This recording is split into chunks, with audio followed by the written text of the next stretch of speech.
नमस्कार मित्रांनो, प्रेमाची गोष्ट या मालिकेच्या आजच्या भागामध्ये आता मुक्ताने जिलेबी आणलेली असते आणि इंद्रा म्हणते की चला चला सगळेजण चला आपण बसून खाऊया असं म्हणून आता सगळेजण डायनिंग टेबलवर बसायला येतात. आणि सागऱ्याला ती म्हणते की ये ये सागऱ्या तू पण ये. आणि नंतर मग सगळेजण बसतात. मुक्ता म्हणते की चला आपण प्लेटमध्ये जिलेबी काढूया. तेव्हा मग सागर आता म्हणतो की वा वा, खरंच खूप मजा येणार आहे. कडू स्वभावाच्या माणसाने जर मिठाई आणली तर ती मिठाई गोड कशी लागते ते आपण बघूया. तेव्हा मुक्ता म्हणते की सागर, हे काय बोलताय तुम्ही? म्हणजे मी कडू स्वभावाची आहे असं म्हणताय का तुम्ही मला? तेव्हा सागर म्हणतो की मी असं कुठे म्हणालोय. मी तर म्हणालोय की कडू स्वभावाच्या माणसाने मिठाई आणली तर ती गोड असते का ते आपण बघूया असं म्हणालो ना मी. तुम्हाला कडू थोडी म्हणालोय. असं म्हटल्यावर आता सगळेजण हसायला लागतात. त्यावर मुक्ता म्हणते की अच्छा, म्हणजे मी कडू आहे बरोबर. तेव्हा सागर म्हणता की अहो तुम्ही कुठे कडू आहात? मी तर तुम्हाला गोडच म्हणालोय. तुम्ही तर अगदी साखरेच्या पाकासारखा गोड आहात ना मुक्ता. तेव्हा मुक्ता म्हणते की कळतंय, हा कळतोय, सगळा सारख्याजम कळतोय मला, सगळे टुमणे कळतायत मला. तेव्हा मग असं म्हटल्यावर इंद्रा देखील हसायला लागते. मुक्ता म्हणते की स्वतःच्या ऑफिसच्या बाहेर एवढं मोठं मिठाईचं दुकान आहे, तरीही कधी एकदाही तिथून मिठाई वगैरे आणली नाही आहे आणि आम्हाला सांगतायत. तेव्हा मग मुक्ताला तो म्हणतो की काय, माझ्या ऑफिसच्या बाहेर मिठाईचं दुकान आहे? तेव्हा मग मुक्ता म्हणते की हो, आहे तुमच्या ऑफिसच्या बाहेर मिठाईचं दुकान. काय ना, कसं दिसणार तुम्हाला ते? इथून मी जातो असं सांगून निघायचं आणि ऑफिसमध्ये निघाल्यानंतर मान ती खालीच आणि त्यानंतर आपल्या डेस्कवर जाऊन ते नाक उभं करायचं. आणि नाक उभं केल्यानंतर तेव्हाच तर काहीतरी जग दिसेल ना, त्याशिवाय काही दिसतंय का? असं म्हटल्यावर आता सगळेजण सागरला तिने चिडवल्यानंतर हसायला लागतात. मग आता मुक्ता म्हणते की ठीक आहे, जाऊ देत आता. तेव्हा सागर म्हणतो की बापरे, काय बाई आहे ही? नाही म्हणजे मिठाईच्या दुकानातून मी मिठाई आणली असती, मला काहीच प्रॉब्लेम नाही आहे. परंतु जर काही गोड आणलं तर म्हणतात की दात खराब होतात, गोड खायचं नाही. आणि एकीकडे म्हणताय की कधीतरी मिठाई आणायची आणि कधीतरी यांच्यातली बायको जागी होते. नेमकं काय करायचं काय आम्ही?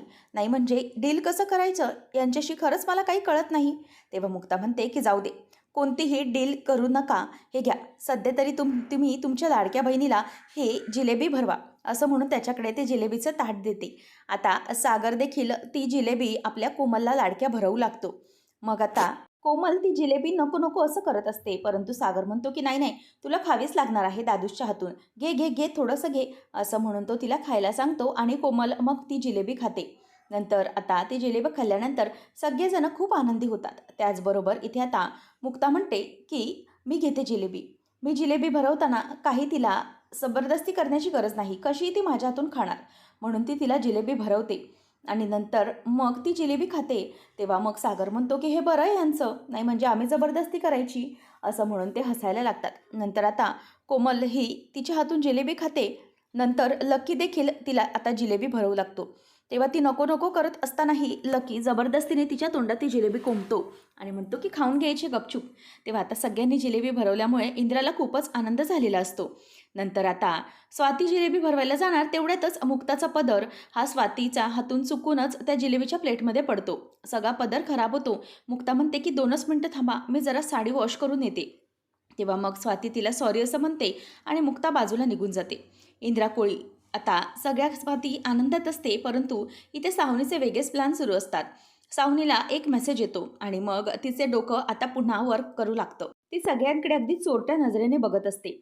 नंतर आता पुन्हा स्वातीला सागर ती जिलेबी भरवतो आणि हे सगळं पाहून इंद्राला खूपच आनंद झालेला असतो. आता सावनी म्हणते की आत्ता यांच्या आनंदावर मला बाधा आणायची आहे, म्हणूनच आता ती पटकन लिंबू पिळते आणि उकळत्या दुधामध्ये तो लिंबू पिळाल्यानंतर दूध आता नासलं जातं. सगळेजण आता खूप आनंदामध्ये असतात. त्याचबरोबर आता सावनी आवाज देते की ओ सागरची आई, ऐका ना, दूध ना खराब झालं. कसं खराब झालं काहीच कळलं नाही. तेव्हा मग इंद्रा म्हणते की काय, दूध नासलं? असं कसं नासलं? मीनी तर दूध फ्रीजमध्ये ठेवलं होतं, मग कसं खराब झालं? तेव्हा मग आता ती म्हणते की बरं, मग आता मी जाऊन जरा दुसरं दूध घेऊन येऊ का? तेव्हा मग इंद्रा म्हणते की हां हां, जा जा घेऊन ये असं म्हणून आता इंद्रा तिला दूध आणायला पाठवते आणि मग सावनी आता खुश झालेली असते. आणि सावनी म्हणते की ठीक आहे. ती दुधाचा गॅस बंद करून टाकते आणि मग बाहेर निघून जात असते. तरी ते सगळेजण छान गप्पा मारत बसलेले असतात. तेवढ्यातच आता इथे दरवाजात कोणीतरी आल्याचं स्वाती बघत असते. तेव्हा समोरून अभिषेक येतो आणि म्हणतो की कोमल कोळी इथेच राहतात का? तेव्हा मग सावनी म्हणते की हो, इथेच राहतात असं म्हणून आता तो अभिषेक आता दरवाजामध्ये येतो, स्वतःच्या बूट्स बाहेर काढतो आणि नंतर स्वाती दरवाजात येते. स्वाती आल्याबरोबर म्हणते की हो बोला, कोण हवंय तुम्हाला? तेव्हा तो विचारतो की कोमल कोळी इथेच राहते का? तेव्हा मग स्वाती म्हणते की हो इथेच, पण आपण कोण? तेव्हा तो म्हणतो की मी अभिषेक केनी. काल जे कोमलला बघायला आले होते ते माझे आईवडील होते. असं म्हटल्यावर आता स्वातीला धक्का बसतो. स्वाती म्हणते की बरं ठीक आहे, या आतमध्ये. आणि ती त्याला आतमध्ये यायला सांगते. त्याचबरोबर आता सागर त्याला लांबूनच बघतो आणि मग सागर आणि इंद्रा सगळेजण येऊन विचारतात की कोण आहे हा? तेव्हा इंद्रा म्हणते की काय गं स्वाती, तू कोणाला आतमध्ये घेऊन आली? तेव्हा मग स्वाती म्हणते की काल जे आले होते ना याचेच आईवडील आहेत, हा अभिषेक आहे. आता हे ऐकल्यानंतर सागरच्या तळपायाची आग आता मस्तकात जाते. सागर येतो आणि म्हणतो की काय, कशासाठी आलायस तू इकडे? काय गरज आहे तुला इकडे येण्याची? तेव्हा तो म्हणतो की दादा प्लीज. तेव्हा तो म्हणतो की हे बघ, काही नातं जोडण्याची गरज नाही आहे. तू काल जे काही केलात ना तुम्ही लोकांनी, त्याने माझ्या बहिणीला किती त्रास झाला आहे. तुम्हाला कोणाशी कसं वागायची याची जरा तरी अक्कल आहे का? नाही म्हणजे माझी इतकी चांगली बहीण, सुंदर बहीण आणि बिचारे साध्या मनाची गरीब, तिला तुमचे आईवडील किती काय काय बोलले आणि त्यांनी तिचा किती अपमान केला आहे, त्याचबरोबर आमचाही अपमान केला आहे. आणि काल जेव्हापासून तिच्याबरोबर हे घडलं आहे, ती खूप डिस्टर्ब आहे. बिचारीने कालपासून काही खाल्लं पिल्लं देखील नाही आहे. आम्ही कसेबसे तिला सावरण्याचा प्रयत्न करत आहोत या सगळ्या गोष्टीमधून आणि मध्येच तू आलास. काय गरज आहे हे सगळं करण्याची? काहीच गरज नाही आहे, तू निघ इथून.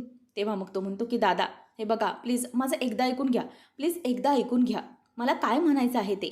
तर कोमल त्याच्याकडे बघत असते. तो म्हणत असतो की हे बघा दादा, मला कळतंय की माझे आईवडील काल तुमच्याशी जे वागले ते अत्यंत चुकीचं होतं.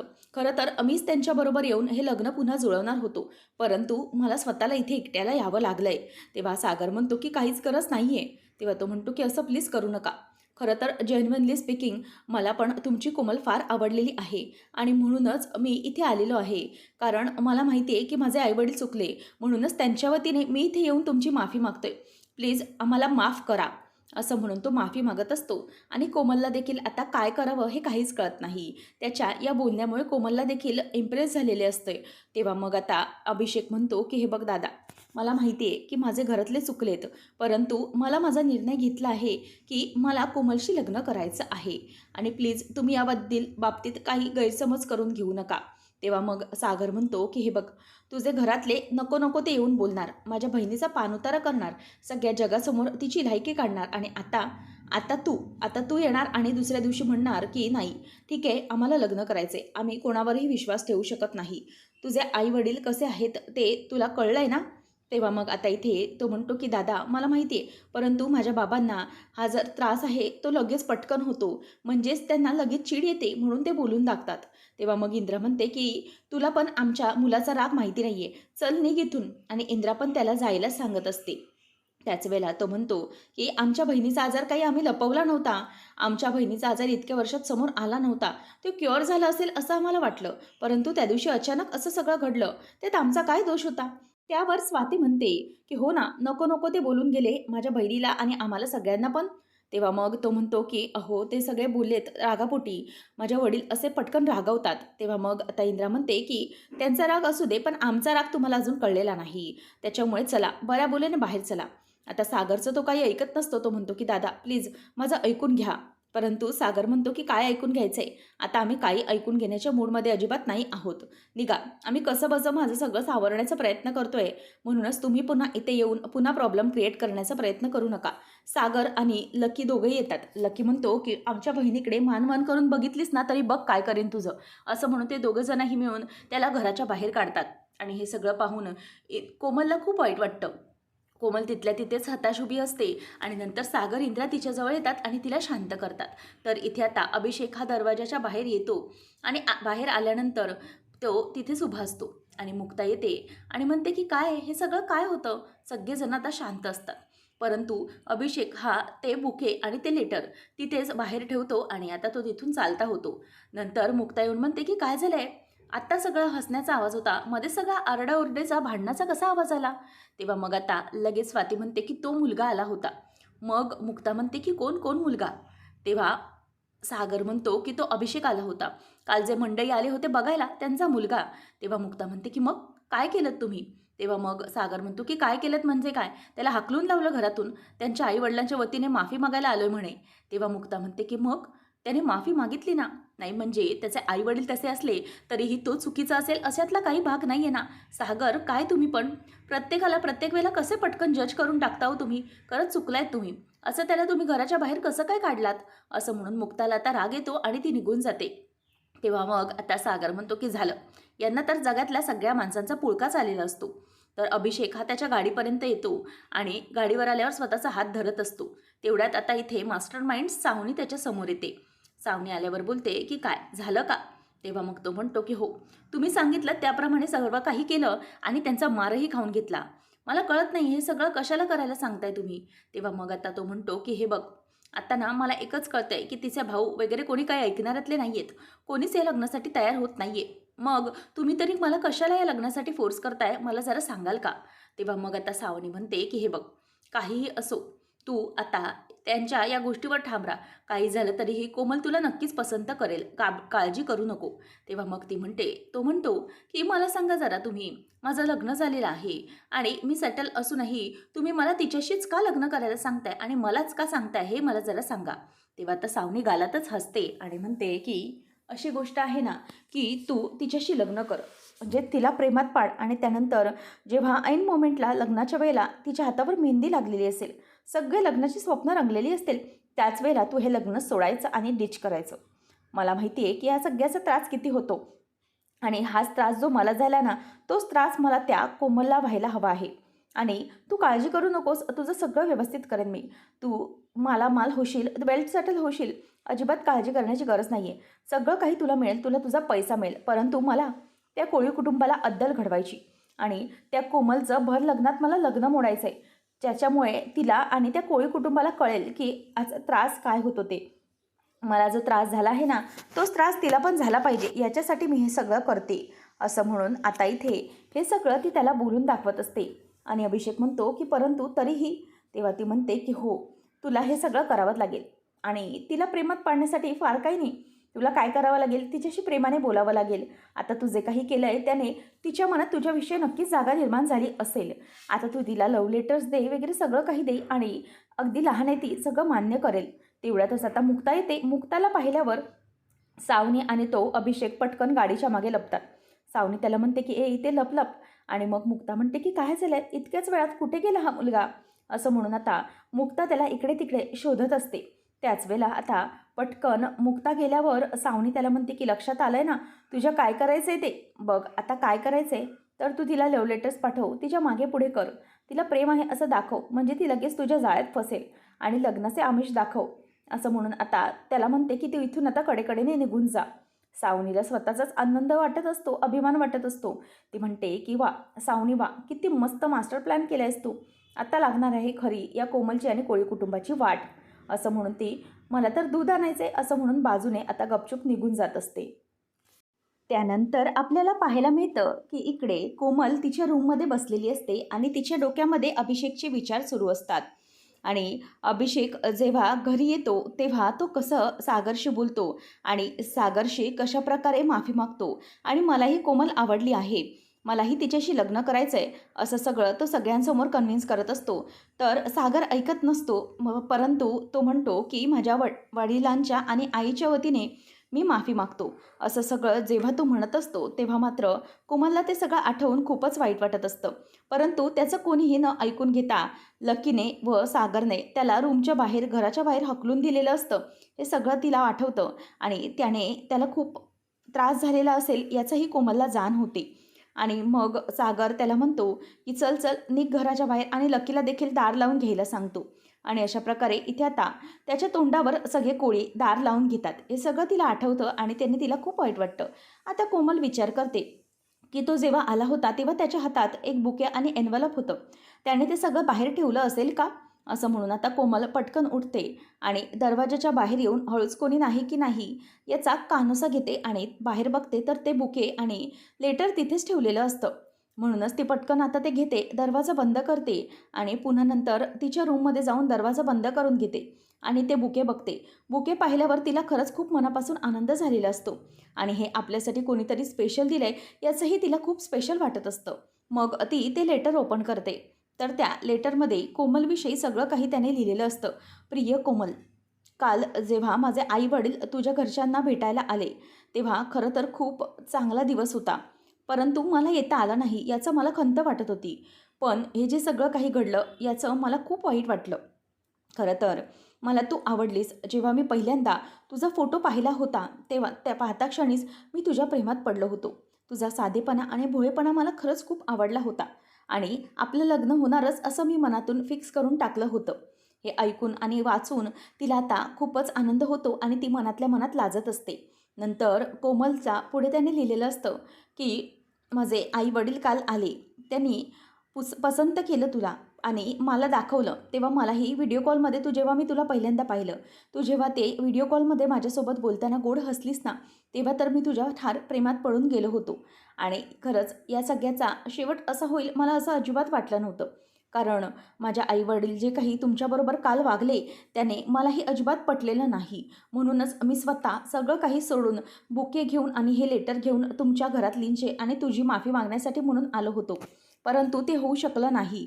कारण घरात काहीतरी वेगळी सिच्युएशन निर्माण झाली. तुमच्या घरातल्यांना कदाचित माझ्या घरचे किंवा मी आवडलो नाही, म्हणूनच ह्या सगळ्या गोष्टी घडल्या. परंतु खरंच सॉरी, यासाठी मला माफ कर. मी तुझा काही अपमान केला असेल तर किंवा माझ्या घरच्यांकडून तुझा काही अपमान झाला असेल तर आय एम व्हेरी सॉरी. परंतु आता मला असं वाटतंय की माझी ती आशा मालवली, कारण आपलं लग्न होऊ शकत नाही असं मला वाटतंय. असं म्हणून माझ्या कायम तू आठवणीत राहशील, मी तुला विसरू शकणार नाही असं तो कोमलला लिहितो आणि ते पाहून कोमलला बरं वाटतं आणि ते लेटर ती स्वतःच्या उराशी धरते. तर इथे सागर हा सारखी चिडचिड करत असतो. मुक्ता येते आणि म्हणते की सागर, हे काय चाललंय तुमचं? नाही म्हणजे तुम्ही प्रत्येक वेळेला असे टोक कसे गाठू शकता? किती वेळा प्रत्येकावर चिडायचं, याचं काहीतरी लिमिट असतंच ना. असं चिडून कसं चालतंय सागर सारखं सारखं? तेव्हा सागर म्हणतो की हे बघा मुक्ता, मी उगीचच आणि सतत कोणावर चिडचिड करत नाही. त्याच्यामागे काहीतरी कारण असतं. माझी ही चिडचिड असते ना, ती माझ्या कुटुंबासाठी असते, माझ्या कुटुंबातल्या व्यक्तींसाठी असते. त्यांना कसल्याही प्रकारचा त्रास होऊ नये ना, म्हणून मी हे सगळं असं वागत असतो. आणि कालही त्या मुलाने जे काही वागला त्यानंतर कोमलला त्रास होईल असं मला वाटलं, म्हणून मी त्याला घराच्या बाहेर काढून दिलं, बाकी काही नाही. तेव्हा मग आता मुक्ता म्हणते की हो सागर, मला कळतंय की तुम्ही कुटुंबाचा विचार करताय आणि असे वागताय, परंतु प्रत्येक वेळेला असं वागणं गरजेचं नाही आहे ना. तुम्ही स्वतः चिडचिड करत नाही, मला मान्य आहे. तेव्हा मग आता सागर गप्प बसलेला असतो. मुक्ता म्हणते की हे गा सागर, पाण्याचा एक घोट प्या, म्हणजे तुम्हाला जरा बरं वाटेल. घ्या घ्या, पाणी पिऊन घ्या, तुम्हाला बरं वाटेल. मग आता मुक्ता ही सागरला तिथे सोफ्यावर बसवते आणि म्हणते की सागर, आत्ता माझ्याशी बोला. सागर, माझ्या नजरेत बघून तुम्ही मला सांगा की काय खरं आहे आणि काय खोटं. त्याचे आईवडील असतील चुकीचे, परंतु त्याने स्वतः येऊन माफी मागितली ना सागर. त्याने स्वतःच्या आईवडिलांना जज केलं नाही आहे, परंतु त्यांची माफी मागत तो स्वतः इथपर्यंत आला होता ना. तर आपण त्याचं निदान ऐकून तरी घेतलंच पाहिजे होतं. प्रत्येकाला एक तरी संधी मिळायला हवीच ना सागर. तेव्हा आता सागरलाही तिचं म्हणणं पटू लागतं. तोही मनातून खूप हैराण झालेला असतो. तो म्हणतो की मुक्ता, ॲक्च्युली तुमचं बोलणं खरं आहे. तो काल आला होता. त्याच्या आईवडिलांची माफी म्हणजेच त्याच्या आईवडिलांच्या वतीने आपली माफी मागत होता. काहीतरी बोलण्याचा प्रयत्न करत होता, परंतु त्याचं काहीच ऐकून घेतलं नाही आणि उगाचच त्याच्यावर नसते आरोप केले आणि त्याला घराच्या बाहेर हकलून दिलं. निदान तो काय बोलतो हे तरी ऐकायला हवं होतं. जेन्युइन होता तो. खरं तर मला खूप याचं आता वाईट वाटतंय की आम्ही अगदी चुकीच्या पद्धतीने त्याला बाहेर काढलं. मुक्ता म्हणते की चला, निदान तुम्हाला हे तरी समजलं की तुम्ही काल चूक केलीत ते. तेव्हा सागर म्हणतो की हो मुक्ता, त्यावेळेला माझं डोकं फिरलं होतं. त्याच्या आईवडिलांचा राग माझ्या मनात होता एकतर, आणि आपल्या कोमलसाठी तो माफी मागायला आला, स्वतःच्या आईवडिलांची चूक पोटात घालायला आला. याचा अर्थ तो आपल्या कोमलसाठी खरंच खूप जेन्युइन आणि चांगला मुलगा आहे, हो की नाही? मग मी त्याला फोन करून आत्ता बोलावून घेतो, आपण बोलणं करून घेऊ. तेव्हा मुक्ता म्हणते की एक मिनिट होल्ड ऑन सागर, काय चाललंय काय तुमचं? म्हणजे तुम्हाला प्रत्येक वेळेला हे टोक नाहीतर ते टोक असे दोन्ही टोकं गातायचीच असतात का? सुवर्णमध्य हा प्रकारच आपल्याला माहिती नाही आहे का? बरं ठीक आहे, तुम्ही आता इतक्यात त्याच्याशी काही बोलू नका. आपण एक काम करूया, आपण 4 लोकांकडे त्याची चौकशी करूया. त्याच्याबद्दल काय माहिती आहे की नाही हे सगळं बघूया आपण.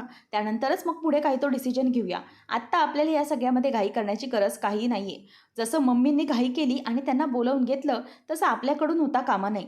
आपण जरा त्याची चौकशी करूया आणि मग आपल्या कोमलसाठी तो योग्य आहे की अयोग्य हे ठरवूया. तेव्हा सागर म्हणतो की ब्रिलियंट, तुमची आयडिया अगदी योग्य आहे. बरं मुक्ता, मला तुमच्यासारखा बॅलन्स्ड विचारच का करता येत नाही मला कळत नाही. आता मुक्ता त्याच्याकडे बघत असते. मुक्ता म्हणते की ठीक आहे, काहीच गरज नाही आहे, होईल सगळं व्यवस्थित. सागर म्हणतो की खरंच मुक्ता, माझं चुकलं, मला कळलं आहे ते सगळं, आणि मग मी असा चिडचिड करून वागलो आणि त्याला घालवून दिलं होतं. परंतु आता तुम्ही ते म्हणताय ना तेच योग्य आहे. मुक्ता म्हणते की हो. आता आपण त्याची सगळी चौकशी करूया. म्हणजे तो योग्य आहे की अयोग्य आपल्याला सगळं काही समजून येईल. मग आपण पुढची काही ती स्टेप करूया. घाई कसली आहे आपल्याला? सागर म्हणतो की येस, योग्य, योग्य. तुम्ही बोलताय ते अगदी बरोबर आहे. मग मुक्ता ही स्वामींना नमस्कार करत म्हणते की स्वामी, बरं झालं यांना माझं म्हणणं पटलं. अगदी तुमचे मनापासून आभार आहेत. तेव्हा मग सागर आता मुक्ताचे हात जोडतो आणि म्हणतो की मुक्ता मॅडम, खरं तर तुमचे मनापासून आभार आहेत की तुम्ही आम्हाला इतकं छान समजावून घेतलं आणि समजावून सांगितलं.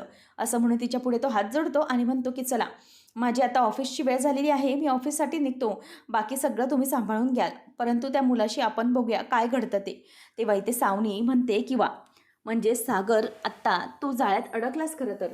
आता तुझ्या या एका निर्णयामुळे तू तुझ्या कुटुंबाची, तुझ्या बायकोची आणि बहिणीची कशी वाट लावणार आहेस ना, हेच तू बघ. असं म्हणून आता सागर निघत असताना तिथे सावनी येते आणि म्हणते की मुक्ता, अगं मगाशी दूध खराब झालं ना, म्हणून मी चहा बनवला नाही आणि मग आता दूध आणलं तर कॉफीच बनवली, हे घ्या कॉफी. तेव्हा आता सागरला ती कॉफी देत असते. परंतु तो न घेताच नकोय मला असं बोलून निघून जातो आणि मुक्ताला बाय करतो. सावनीही निघून जाते. मुक्ता म्हणते की माझं काय चालू आहे? हा अचानक आज माझा उजवा डोळा कसा काय फडफडायला लागला? काही अशुभ तर घडणार नाहीये ना स्वामी? नेमका हा कसला संकेत आहे? असा विचार आता इथे मुक्ताच्या डोक्यामध्ये येऊ लागतो आणि नेमकं काहीतरी चुकीचं घडणार याची चाहूल आता देवाने मुक्ताला दिलेली असते. तर पुढच्या भागामध्ये आपण पाहणार आहोत, मुक्ता ही बाहेर येते, अंघोळ करून वगैरे फ्रेश होते. तेव्हा इथे इंद्रा तिच्याजवळ दिवा देते आणि म्हणते की हे घे सुनबाई, हा दिवा आहे ना, तू देवाजवळ लाव आणि आपल्या कोमलसाठी प्रार्थना कर, म्हणजेच हा दिवा विसता कामा नये. तेव्हा इथे सावनी त्या देवाऱ्याकडेच जवळ तिथे तेल सांडते, जेणेकरून सावनी ठरवते की मुक्ताचा पाय तिथे घसरला पाहिजे आणि दिवा खाली पडला पाहिजे. मग आता मुक्ता ही पुढे पुढे चालत येत असते आणि त्याच वेळेला सावनी मनातच म्हणते की पण डिअर सासूबाई, जर तुमच्या सुनेचा पाय घसरला तर मग काय कराल? तेवढ्यात पाय घसरायला जाणार आणि सागर येतो आणि मुक्ताच्या हातातला तो दिवा आणि मुक्तालाही धरतो आणि मग त्यावर सगळेजण जमा होतात. आता मुक्ता म्हणते की मम्मी, तुम्ही अजिबात काळजी करू नका. या घरातला आनंद आणि समाधान मी आणि सागर दोघेही मिळून टिकवून ठेवू. काही काळजी करू नका तुम्ही. असं म्हणून आता दोघे एकमेकांकडे बघत असतात. सावनीचा प्लॅन पुन्हा फुस होतो. अशाच मालिकांच्या अपडेटसाठी आताच आपल्या चॅनलला सबस्क्राईब नक्की करा.